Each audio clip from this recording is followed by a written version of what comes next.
Welcome back to another deep dive into modern Indian history. This one's especially for those of you prepping for the UPSC GS1 Modern History exam, or anyone who just finds this era fascinating. This is actually part 2 of our deep dive, so we're going to assume you've already got a good grasp on the basics. Today, we're going to tackle a figure who is, well, let's just say unusual in the landscape of Indian independence. Annie Besant. Unusual is putting it mildly. Born and raised in Victorian England, and she ends up becoming this champion of Indian independence, all while being deeply involved with the Theosophical Society. It's a path you wouldn't exactly expect, right? Not at all. So to understand how she ended up leading the charge for India's freedom, we need to start back in England. What was her early life like? What shaped her worldview? Okay, so picture this. London, 1847. Annie's born into a pretty traditional Anglican family, but even as a child, she's got this rebellious spirit, always questioning, always curious, and that's actually what leads her down this path of social activism, fighting for things that were considered radical back then. Radical. Like what? I'm guessing Victorian England wasn't exactly a hotbed of progressive politics. You got that right. She's advocating for workers' rights, pushing for access to birth control. Imagine the controversy in those times. This is really where her commitment to social justice shines through, which is a huge theme throughout her life. And for our UPSC folks out there, it's a good reminder that social reform movements were a key part of this period.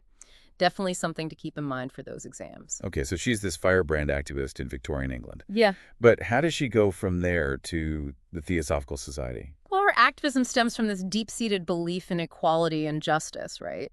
And Theosophy, with its focus on universal truths and the interconnectedness of everything, really grabbed her. It wasn't just some abstract philosophy for her. It really fueled her desire for a better world. So Theosophy wasn't just some hobby for her. It was deeply intertwined with her activism. I can see how someone with her energy and intellect would be drawn to it.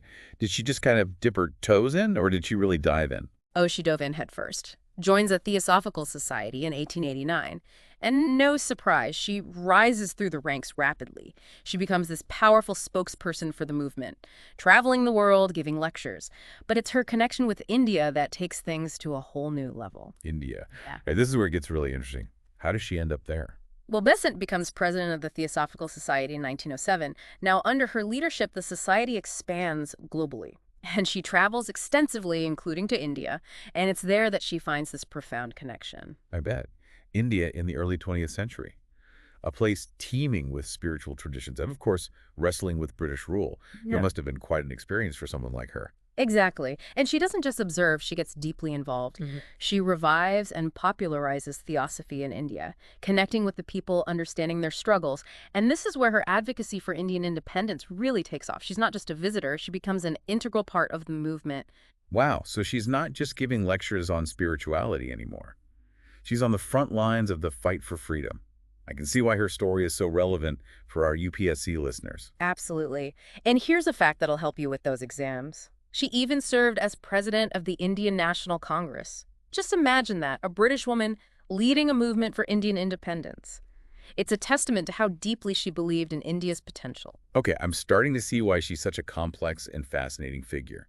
But we can't forget about that whole World Teacher Project, right? Ah, yes, the World Teacher Project. Now, this is where things get really intriguing, even a little bit controversial. Let's dig into that. I'm all ears. So Besant encounters this young boy, Jiddu Krishnamurti, and she becomes convinced he's destined to be this world-changing spiritual leader, this world teacher. A world teacher. That sounds like something straight out of a prophecy. What was this whole project about? Well, it was all about ushering in this new era of enlightenment, global unity, spiritual awakening, really ambitious stuff. Besant and others in the Theosophical Society go all in. They create the Order of the Star to groom Krishnamurti for this massive role. Okay, so they're pouring all this energy into preparing him. But what about Krishnamurti himself? Was he on board with all this world teacher business? That's where things get interesting. Initially, he seems receptive, but then in 1929, bam!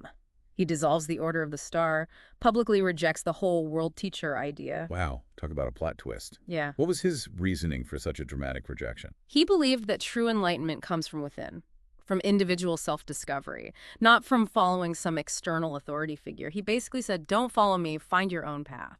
That's a pretty bold statement, especially after being built up as this grand spiritual leader. Did this create a rift within the Theosophical Society? You bet it did. It sparked huge debates and controversies. Some people felt betrayed, others were inspired by his message of individual empowerment. But one thing's for sure, it forced people to rethink their ideas about spiritual leadership and the very nature of enlightenment. So this World Teacher Project might have fizzled, but it still had a massive impact on the Theosophical Society and Krishnamurti's own path.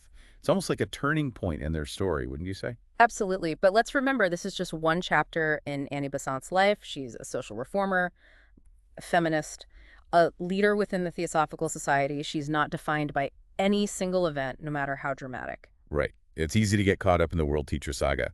But we can't forget about all the other things she accomplished.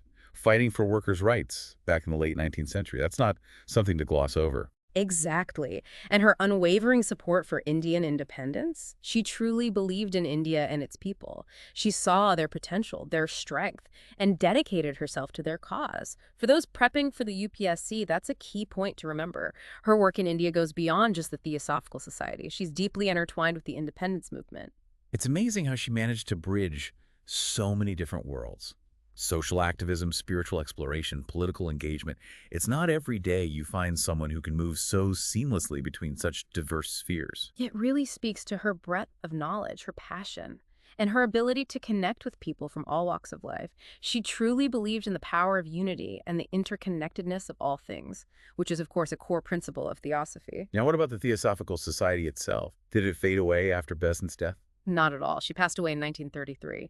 But the Theosophical Society is still going strong today. It's this global organization dedicated to exploring spirituality, comparative religion, philosophy, all that good stuff. So her legacy lives on not only in India's fight for freedom, but also in the continued work of the Theosophical Society.